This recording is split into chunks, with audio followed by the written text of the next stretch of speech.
आणि आता 100 महत्त्वाच्या बातम्यांचा आपण वेगवान आढावा घेऊयात। बंडखोरांना अर्ज मागे घेण्यासाठी विनंती करणार महायुतीमध्ये काही ठिकाणी मैत्रीपूर्ण लढत होणार, देवेंद्र फडणवीसांची माहिती।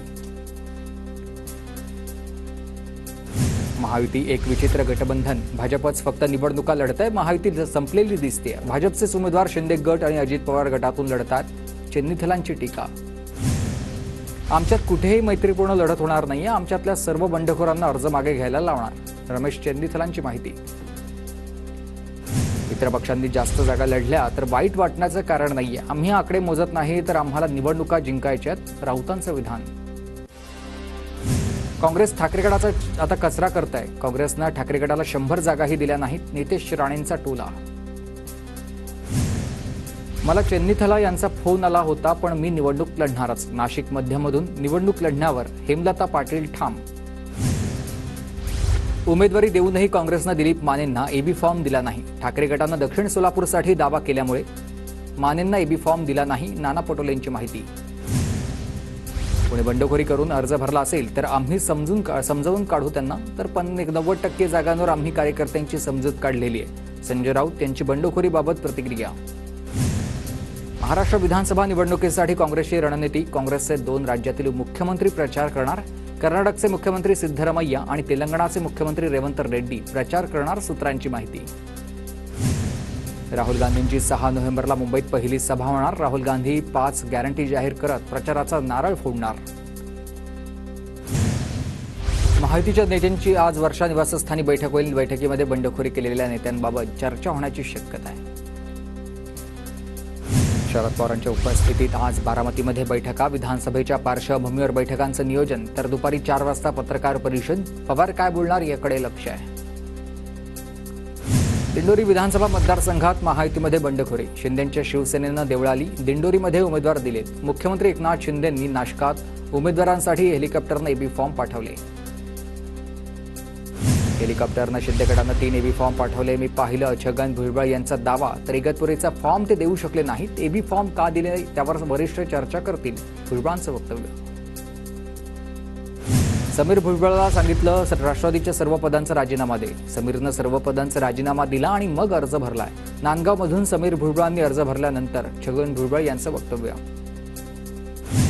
महायुतीला मत दिल्यास 200 रुपये प्रति किलो तेल खावं लागेल, तेलाचा दर 100 रुपयांवर तर 150 रुपये केला गेलाय आणि सरकारला लाज वाटत नाहीये का, एकनाथ खडसेंचा सवाल। नेवासा मतदारसंघात महायुतीमध्ये बंडखोरी, भाजपाचे माजी आमदार बाळासाहेब बुरकुटे अपक्ष लढण्यावर ठाम आहेत, शिंदे गटाकडून विठ्ठलराव लगेंनी उमेदवार जाहीर केलाय, तर नेवासा मतदारसंघात तिरंगी लढत होण्याची शक्यता आहे। नागपूरमध्ये 12 मतदारसंघात महायुती आणि महाविकास आघाडीत बंडखोरी, नागपूर पूर्व हिंगणा मतदारसंघात पवार गटाविरोधात काँग्रेसनं बंडखोर मैदानात उतरले।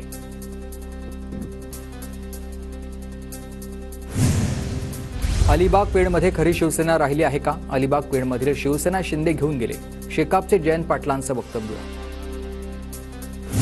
आपली लढाई महाविकास आघाडीची नाही तर महायुतीतील गद्दारांची आहे, महायुतीतल्या गद्दारांना धडा शिकवायचा आहे, महेंद्र थोरवे कर्जत मतदारसंघामधून शिंदे गटाचे उमेदवार। माहीमच्या जागेसाठी राज ठाकरेंनी पाठिंबा मागितला तर माहीमध्ये अमित ठाकरेंना पाठिंबा दिला पाहिजे, हे भाजपचं मत आहे, देवेंद्र फडणवीसांचं वक्तव्य। मुख्यमंत्री शिंदेंची देखील मान्यता होती, फडणवीसांचं विधान। विरोधक रॅली अडवणार अशी माहिती होती म्हणून थेट जाऊन अर्ज भरलाय, वेळीच अर्ज भरणं गरजेचं होतं, सदा सरवणकरांची प्रतिक्रिया।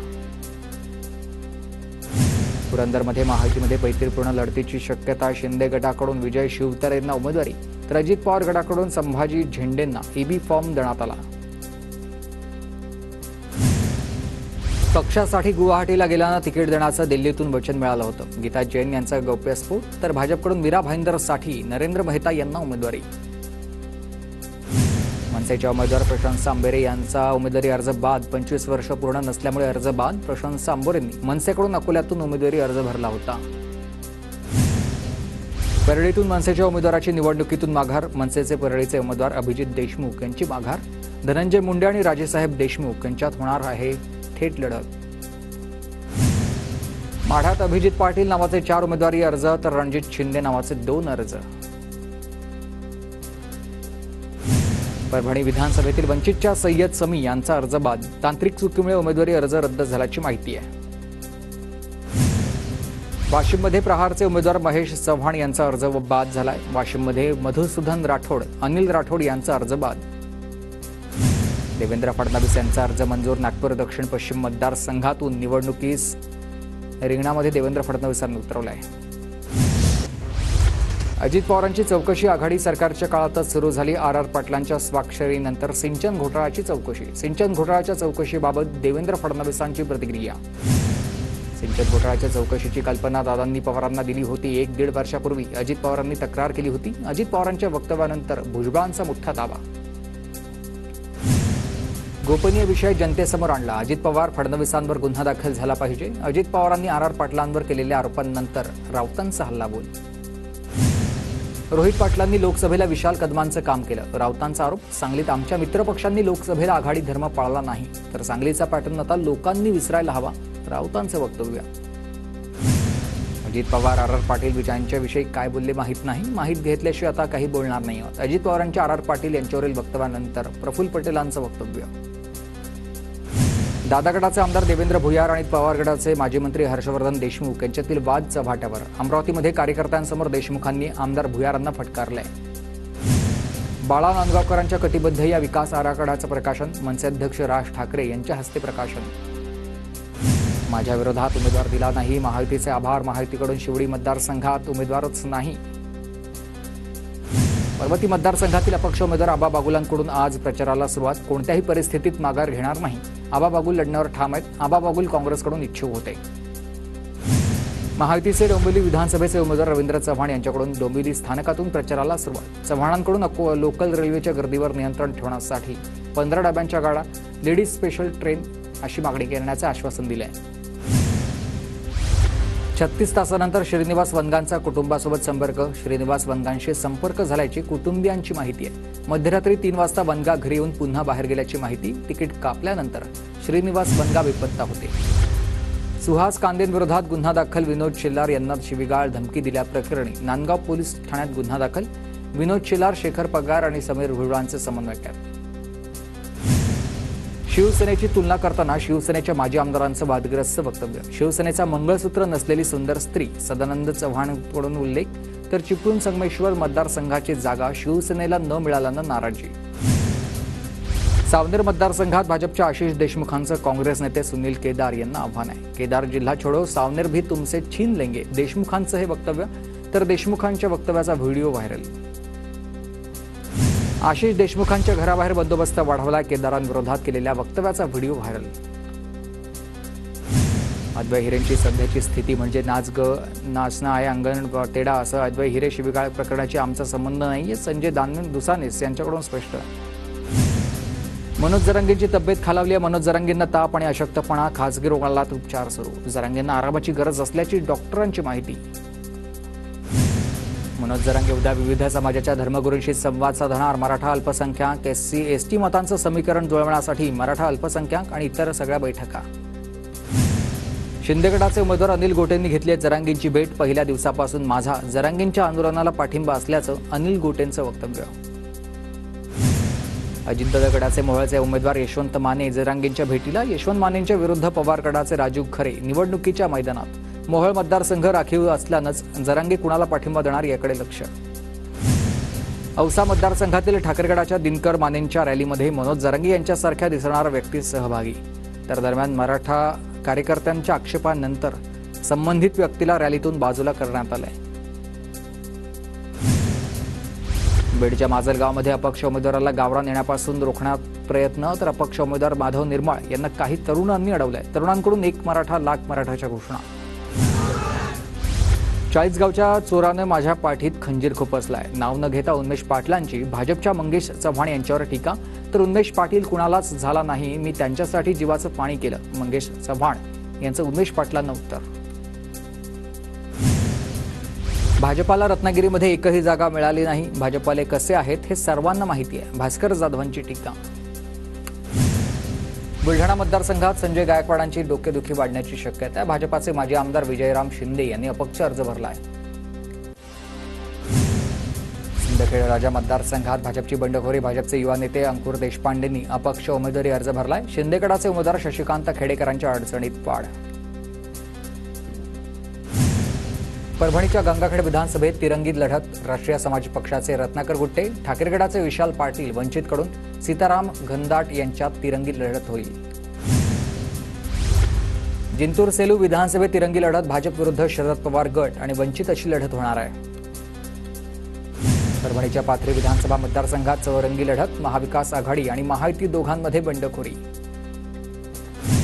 जळगाव जिल्ह्यातील 11 विधानसभा मतदारसंघात 258 उमेदवारांनी 372 उमेदवारी अर्ज दाखल केलेत. जळगाव शहर आणि या मतदारसंघातून सर्वाधिक 51 उमेदवारी अर्ज. नांदगावमधून डमी उमेदवार देण्याचा धडाका सुरू आहे. आमदार कांदे यांच्या पाठोपाठ गणेश धात्रक यांच्या नावानं डमी उमेदवार, नावात साधर्म्य असल्याचा फायदा. श्रीवर्धनमध्ये महाविकास आघाडीमध्ये बिघाडी, पवार गटाच्या उमेदवाराचं काम करणार नाही, ठाकरे गटाची भूमिका. ठाकरे गटातून हकालपट्टी करण्यात आलेले अनिल नवगणे यांना पवार गटाकडून श्रीवर्धनमध्ये उमेदवारी. माण खटावमध्ये भाजप विरुद्ध पवार गटामध्ये लढत, भाजपच्या जयकुमार गोरे यांच्या विरोधात पवार गटाचे प्रभाकर घारगे मैदानात. हिंगोली विधानसभा मतदारसंघात भाजपमध्ये बंडखोरी, रामदास पाटील सुमठाणकर अपक्ष म्हणून निवडणुकीच्या रिंगणात, भाजपकडून आमदार तानाजी मुटकुळे यांना उमेदवारी. भोकरदनचे पवार गटाचे उमेदवार चंद्रकांत दानवेंविरोधात गुन्हा दाखल झालाय. महिलांबद्दल अपशब्द वापरल्याचा अजित पवार गटाचा आरोप आहे. तुळजापूरमधून उमेदवारी अर्ज मागे घेणार नाही, मधुकर चव्हाण लढण्यावर ठाम आहेत. काँग्रेसनं धीरज पाटलांना तिकीट दिल्यानं चव्हाण नाराज आहेत. शरद पवार गटाकडून नागपूर जिल्ह्यात 3 उमेदवार निवडणुकीच्या रिंगणात. नागपूर पूर्व, काटोल, हिंगणा या मतदारसंघात पवार गटाचे उमेदवार. नागपूर जिल्ह्यात अजित पवार गटाची पाटीकोरी आहे. कराडमधील हनुमान मंदिरात पृथ्वीराज चव्हाणांनी प्रचाराचा नारळ फोडलाय. यावेळी काँग्रेसचे महाराष्ट्र प्रदेशचे सरचिटणीस उदयसिंह पाटील उपस्थित होते. महायुतीचे उमेदवार हिकमत उडान यांच्याकडून घनसावंगी विधानसभेसाठी अर्ज दाखल झाला. राजेश टोपेंशी उडान यांची प्रमुख लढत असेल. महाराष्ट्र विधानसभेसाठी 10,905 नामनिर्देशन पत्र दाखल झाले, तर काल दिवसभरामध्ये 4,996 उमेदवारांचे 6,484 नामनिर्देशन पत्र आले. 7,995 उमेदवारांचे 10,905 अर्ज दाखल झालेले आहेत. पुणे जिल्ह्यामध्ये 21 मतदारसंघात 1,272 उमेदवार, तर पिंपरी मतदारसंघामधून सर्वाधिक 99 उमेदवारांकडून अर्ज दाखल झालेत. पुण्यातील भोर विधानसभा मतदारसंघामध्ये 23 उमेदवारांकडून अर्ज दाखल झालेत. काँग्रेसचे संग्राम थोपटे विरुद्ध दादागडाच्या शंकर मांडेकरांमध्ये लढत असेल. रत्नागिरीतील ठाकरे गटाचे खेड शहर प्रमुख दर्शन महाराजांसह अनेकांचा शिंदे गटात प्रवेश. शिंदे गटाचे नेते रामदास कदम यांच्या उपस्थितीत प्रवेश. चाळीसगाव विधानसभेसाठी 19 उमेदवारांचे 25 अर्ज दाखल. महाविकास आघाडीकडून उन्मेष पाटील, तर महायुतीकडून मंगेश चव्हाणांमध्ये थेट लढत. धाराशिव जिल्ह्यात 185 उमेदवारांकडून 271 उमेदवारी अर्ज दाखल झाले. उस्मानाबाद मतदारसंघातून सर्वाधिक उमेदवारी अर्ज दाखल. रत्नागिरी जिल्ह्यातील 5 मतदारसंघात 63 उमेदवारांचे 84 अर्ज दाखल. शेवटच्या दिवशी 31 उमेदवारांचे 36 अर्ज. भाजपाचे पराग शहा ठरलेत राज्यातील सर्वात श्रीमंत उमेदवार. संपत्ती 5 वर्षात 10 पट वाढली आहे. शहांची संपत्ती 2,178 कोटी, तर पत्नीच्या नावावर 1,136 कोटी रुपयांची संपत्ती आहे. राज्यात 7.5 लाख मतदार ओळखपत्रांचे वाटप झाले. मतदार यादीमध्ये नाव नोंदवल्यानंतर मतदारांना स्मार्ट ओळखपत्र. मुंबई उपनगरामध्ये पोलीस बंदोबस्तामध्ये वाढ झाली. ठिकठिकाणी तपासणी आचारसंहिता पालनासाठी 28 पथकं स्थापन. नागपूरमधील मारवाडी चौकातून 2 कारमधून 14 लाख रुपयांची रोकड जप्त. निवडणूक आयोगाच्या विशेष पथकाची कारवाई. दोन्ही कार चालक लकडगंज पोलिसांच्या ताब्यात आहेत. दिवाळीनिमित्त वाशिमची बाजारपेठ रंगीबिरंगी आकाशकंदील आणि पारंपरिक वस्तू ठरत आहेत आकर्षणाचं केंद्र. वर्ध्यात सोने चांदीची आभूषणे वस्तू खरेदीकडे ग्राहकांचा कल आहे. काल आता अनेकांकडून सोनं चांदीच्या आभूषणांची खरेदी सुरू झाली. वाशिमच्या मंगळूरपीर तालुक्यामधील बालदेवमधील शेतकऱ्यांची यशस्वी फुलशेती. दसरा आणि दिवाळीमध्ये झेंडूच्या फुलांना मागणी आहे. बीडच्या अंबेजोगाई तालुक्यातील चोपनवाडी शिवारामध्ये तुरीचं पीक बहरलंय. तणावाच्या वातावरणामधील समतोलामुळे उत्पादन वाढीची शक्यता आहे. छत्रपती संभाजीनगर शहरातील पुंडलिक नगर भागामध्ये ऐन दिवाळीत महिलांवर पाहण्यासाठी रस्त्यावर उतरण्याची वेळ आली आहे. पाण्यासाठी महिलांची प्रशासनाविरोधात जोरदार घोषणाबाजी. नाशिकच्या लासलगावसह 16 गावातील पाणीपुरवठा ठप्प. पाईपलाईन फुटल्यानं ऐन सणासुदीच्या काळात नागरिकांवर पाणी संकट. पाणीपुरवठा सुरळीत करण्यासाठी युद्धपातळीवर काम सुरू आहे. गडचिरोलीच्या कुरखेडा कोरची यापासून छत्तीसगडला जाणारा राष्ट्रीय महामार्ग रात्रीपासून बंद आहे. महामार्गावर ट्रक आडवा झाल्यानं 150 ते 200 वाहनं अडकून पडली आहेत.